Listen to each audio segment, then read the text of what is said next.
Hi, this is Maria Kirk with Shore Summer Rentals. I want to show renters really quick how to search for a rental and contact the owner directly. That's how our platform works. You save tons of money doing that. So you go to the homepage, ShoreSummerRentals.com, type in the town that you're interested in. You don't have to, but most people know where they want to go. I'm going to type in Ocean City, and I get a pop-up of Maryland or New Jersey. I want to go to New Jersey, and I know I want to go August 1st to August 8th.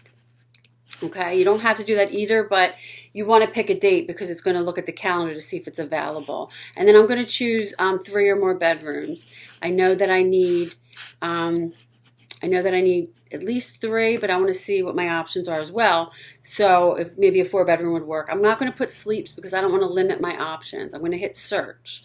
Okay, and then I get the properties that match that criteria. There's 24. Now I want to filter it even more because I didn't put my budget in. So I know that I can't spend any more than $3,800 for the week. So I'm going to change that, and I'm also, there's other categories here that you could, and I know I don't want to be too far from the beach, so I'm going to pick 2 or less blocks from the beach. And I could also click these amenities, but I don't want to limit myself because if you click one of these and they don't have it, we're going to show no property. So you want to see as many properties that we have available. Now, because I put 2 blocks and less and it's late in the summer, not many came up. So, but 2 came up, and I'm going to click on this one.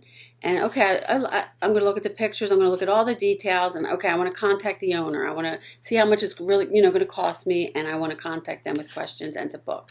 So right up here and here as well, there's email contact. You just fill out this form and it goes right to the owner, and you'll get a copy as well. I always recommend calling them as well. Click call contact, follow them up with a phone call. It's as easy as that. And you'll save tons of money doing it this way, and you'll contact the owner directly. Thanks so much.